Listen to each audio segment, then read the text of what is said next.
हूं एडवोकेट राहुल मिश्रा और आज की वीडियो में हम लोग समझने की कोशिश करेंगे कि जब भी आपके विरुद्ध कोई लड़की 376 का फर्जी मुकदमा पंजीकृत कराती है या सेक्शन 64 बीएनएस में भारतीय न्याय संहिता का सेक्शन 64 का मुकदमा या इंडियन पीनल कोड का 376 का मुकदमा आपके विरुद्ध अगर किसी लड़की ने झूठा यानी कि फर्जी मुकदमा पंजीकृत कराया है तो वो किन किन स्टेजेस में आपसे पैसा मांगती है, क्योंकि जर्नली ये मुकदमे पैसों के लिए ही रजिस्टर कराए जाते हैं, पैसों की वसूली के लिए रजिस्टर कराए जाते हैं। किन किन स्टेजेस पर आपसे पैसा मांगा जाता है लड़की के द्वारा और पुलिस के द्वारा, किन किन स्टेजेस पर आपसे पैसा मांगा जाता है, इसी पर आज हम लोग ये वीडियो रख रहे हैं, इसी पर आज हम लोग डिस्कशन करेंगे। लेकिन उससे पहले मेरी आपसे रिक्वेस्ट है कि अगर आप लोग चैनल पर नए हैं या पहली बार आ रहे हैं या अभी तक आप लोगों ने इसे सब्सक्राइब नहीं किया तो प्लीज सब्सक्राइब करिएगा। साथ ही साथ एक हम्बल रिक्वेस्ट और है, अगर आपने मुझे फेसबुक, इंस्टाग्राम, ट्विटर पर फॉलो नहीं किया तो वहां फॉलो करिए, लिंक आपको डिस्क्रिप्शन में मिल जाने वाला है। ठीक है, देखिए सबसे पहली बात है कि जो लड़की की वसूली का प्रोसेस होता है, जो लड़की वसूली करती है, लड़की आपसे पैसा वसूलती है। सबसे पहली स्टेज की उसने एक एप्लीकेशन बनानी है, एप्लीकेशन तैयार करती है, वो आपको दिखाती है कि ऐसा है, ये एप्लीकेशन हमने रेप के मैटर में बना ली है या शादी का झांसा देते हुए बलात्कार की हमने एप्लीकेशन बना ली है, इसको जाके हम पुलिस को दे देंगे और पुलिस को दे भी देती है। फिर पुलिस का आदत है, हमेशा जानते हो जर्नली जब भी कॉग्निजेबल ऑफेंस हो पुलिस को चाहिए कि इमीडिएट बेसिस पर एफआईआर पंजीकृत करे, रजिस्टर करे, लेकिन पुलिस उस कंप्लेंट को एफआईआर में कन्वर्ट नहीं करती है। उसके पीछे रीजन है, पुलिस एक बार दोनों पार्टी को बैठा के जबरदस्ती जो इलीगल है सेटलमेंट कराने की कोशिश करती है। अब उसी सेटलमेंट में पुलिस और लड़की दोनों पैसा कमाने की चेष्टा करते हैं। अब वो कैसे, लड़की ने कंप्लेंट दी है और दरोगा भी उसको बुलाएगा, पर्टिकुलर एक्यूज को बुलाएगा और कहेगा ऐसा है कि दोनों पार्टी लेन देन करके सेटल कर लो। अब लड़की कंप्लेंट को एफआईआर में कन्वर्ट ना करने के नाम पर पैसे मांगती, कहती मैंने कंप्लेंट दे दी है, उसको मैं एफआईआर में कन्वर्ट नहीं करूंगी, इसके लिए मुझे पैसा दो। पुलिस का भी ये सीन होता है, पुलिस कहती है कि हम अपने थाने से इस एफआईआर को नहीं लिखेंगे, तुम्हारे खिलाफ जो कंप्लेंट आई है लड़की को हम टहलाते रहेंगे, इसको एफआईआर में कन्वर्ट नहीं करेंगे और आप निश्चिंत रहिए। उसमें आपसे पुलिस और लड़की दोनों यानी कि कंप्लेंट को एफआईआर में कन्वर्ट ना करने के नाम पर आपसे पैसा मांगा जाता है। ये प्रैक्टिकल है, जिन पुलिस वालों को मिर्ची लग सकती है वो अलग का विषय है, लेकिन ये रियलिटी है। कितने सारे पुलिस वाले इस तरीके के कृत्यों में पकड़े जा चुके हैं, बहुत सारे जेल में पुलिस वाले सड़ रहे हैं इन्हीं सब कृत्यों की वजह से और बहुत सारे पुलिस वालों के ऊपर इस तरीके के मुकदमे चल रहे हैं। अभी तो एक पुलिस वाला मर्डर के इल्जाम में भी जेल गया है रिसेंटली। ठीक है, एक अब खैर उस पे आते हैं कि पहली स्टेज हो गई कि पहली स्टेज ये होगी कि जब आपसे कंप्लेंट को एफआईआर में कन्वर्ट ना करने के नाम पर वसूली की जाएगी, पैसा ले लिया जाएगा।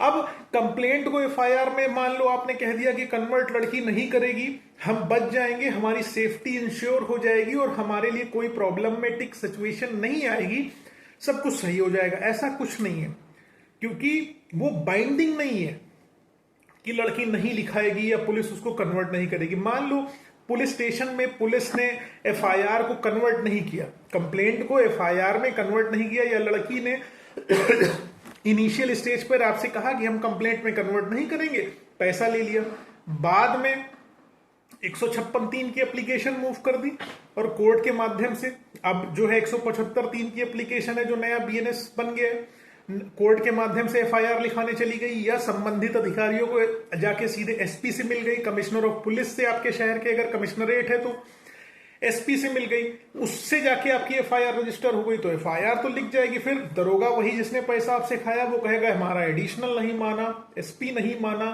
सीओ नहीं माना, हमें एफआईआर लिखनी पड़ेगी।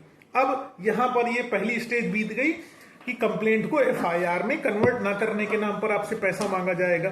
Number 1 stage. नंबर 2 स्टेज जो आती है, लड़की का सिस्टम ये रहता है और पुलिस का सिस्टम दोनों का कि जो 164 का स्टेटमेंट होगा और वो जो 183 का स्टेटमेंट अब हो गया है कि अब 183 या 164 का जो स्टेटमेंट है उस स्टेटमेंट को 164 के स्टेटमेंट को या 183 बीएनएसएस के स्टेटमेंट को हम आपके पक्ष में दे देंगे। लड़की कहती है कि ये बयान हम आपके पक्ष में दे देंगे, आप इतना पैसा दे दो।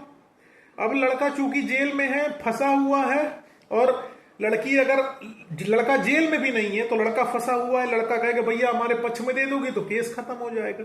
लड़की बयान पलटने के नाम पर यानी कि 164 में आपके पक्ष में बयान करने के नाम पर पैसा आपसे खाती है।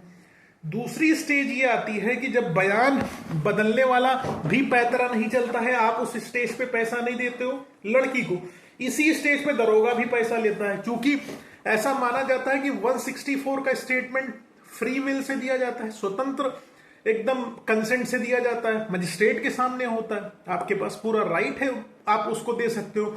164 का स्टेटमेंट दोबारा भी कंडक्ट कराया जा सकता है, इसके बहुत सारे प्रोविजंस हैं लॉ में, सुप्रीम कोर्ट के जजमेंट्स भी है, ठीक है। अब माना, लेकिन बहुत जटिल प्रक्रिया है वो। अब लड़की ने कह दिया कि 164 बदल देंगे, पुलिस ने कहा 164 तुम्हारे पक्ष में कर देंगे, ये बयान मजिस्ट्रेट के सामने होना है। पुलिस वाले डरा धमका के लड़की को गलत तरीके से बयान दिलवा देते, 164 उनके पक्ष में चला गया। उस कंडीशन में भी आपसे पैसा वसूला जाता है, जहां पुलिस कहती कि 164 तुम्हारे फेवर में करा देंगे, लड़की कहती 164 तुम्हारे फेवर में कर देंगे, तो 164 के बयान के बेसिस पर भी आपसे पैसा वसूला जाता है। अब 164 के बयान में भी उनकी दाल नहीं गली, तो अपोजिट पार्टी आपकी क्या करती है? अपोजिट पार्टी आपकी ये करेगी कि आपसे कहेगी कि ऐसा है, अब अगर आप जेल में चले गए हो, ठीक है, तो अपोजिट पार्टी में पुलिस को भी इसमें शामिल कर रहा हूं और लड़की को भी शामिल कर रहा हूं, क्योंकि जो हम लोग प्रैक्टिकली रोज कोर्ट में देखते हैं उसी बेसिस पर मैं वीडियो बना रहा हूं, उसी बेसिस पर मैं बात कर रहा हूं, मैं किसी को एलिज नहीं कर रहा हूं। जो जर्नल फॉल्स केसेस करने वाले और जो करप्ट ऑफिसर्स हैं उनका जो ट्रेंड है मैं उसकी बात कर रहा हूं, ठीक है। बहुत सारे डेटा आते रहते हैं कि कितने करप्ट ऑफिसर्स हैं हमारे यहाँ पुलिसिया सिस्टम में, सिर्फ एक प्रदेश की बात नहीं, हर जगह की पुलिस ऐसी है, ठीक है। अब सिस्टम ये आता है कि आप जेल में हो तो पुलिस कहेगी कि हम बेहतर कमेंट्स आपके फेवर में लगा देंगे जिससे आपकी बेल हो जाएगी, हम बेल में अपोज नहीं करेंगे आपका। लेकिन आप सोचिए, जिस पुलिस ने आपके खिलाफ मुकदमा पंजीकृत किया, अब केस स्टेट केस है, क्योंकि रेप का मैटर स्टेट केस है, तो कमेंट्स तो आपके खिलाफ में ही आएगी। राज्य की रखवाला कौन है? पुलिस है, तो पुलिस आपके पक्ष में कमेंट्स कहां से दे देगी? और इस मैटर में भी दरोगा पैसा मांगता है कि ऐसा है, हम 164 तुम्हारे फेवर में कराते रह गए या दुनिया भर की चीजें, लेकिन तुम्हारी बेल हमारे हाथ में है, हम तुम्हारी बेल कंडक्ट करा देंगे, ठीक है। तो बेल में अच्छे कमेंट्स लगाने के नाम पर भी पैसा आपसे वसूला जाता है पुलिस द्वारा। अब बात रही बेल की स्टेज पे लड़की की, तो लड़की कहती है कि हम जो है तुम्हारी बेल का अपोज नहीं करेंगे, जब हम अपोज नहीं करेंगे, काउंटर नहीं फाइल करेंगे, ठीक है, तुम्हारी बेल में, तो तुम्हारी बेल आसानी से हो जाएगी और उसमें भी आपसे पैसा वसूला जाता है। आप मान लो बेल पे भी बाहर आ गए, यहां से सब कुछ खत्म हो गया, आपको ऐसा लगता है, लेकिन बेल पे बाहर आने का कतई मतलब नहीं कि आपका मुकदमा खत्म हो गया, ठीक है। अब दूसरी चीज आती है कि आपने कहा कि जो है, पहला हम तीनों फिर से रिप्लाई कर देते हैं, फिर से बता देते हैं। पहला हमने बताया कि कंप्लेंट को एफआईआर में ना बदलने के नाम पे 164 पक्ष में। तीसरा हो गया कि बेल में अपोज ना करने के नाम पे पुलिस का भी और लड़की का भी। अब आप बेल पे बाहर आ गए सॉरी, आपको लगा कि पूरा मुकदमा खत्म हो गया, सब कुछ ओके हो गया, सारी चीजें आपके पक्ष में आ गई, लेकिन ऐसा नहीं होगा, केस खत्म नहीं हुआ। अब लड़की का आपके ऊपर चार्जेस फ्रेम होंगे अगर आप चार्जशीट क्वेश्चनिंग में नहीं गए हैं बेल पे बाहर आने के बाद। अब लड़की का जो है आपके ऊपर चार्जेस फ्रेम होने के बाद ट्रायल स्टार्ट होगा। ट्रायल स्टार्ट होगा यानी कि विवेचना के बाद अब विचारण की प्रोसेस आ गई है, ट्रायल स्टार्ट हो जाएगा। ट्रायल स्टार्ट हुआ, अब लड़की का चीफ होगा। चीफ में अब लड़की असली खेल करती है, वो कहेगी ऐसा है, मेरी गवाही बहुत महत्वपूर्ण है, मेरी गवाही के बेसिस पर तुमको सजा हो जाएगी, ठीक है।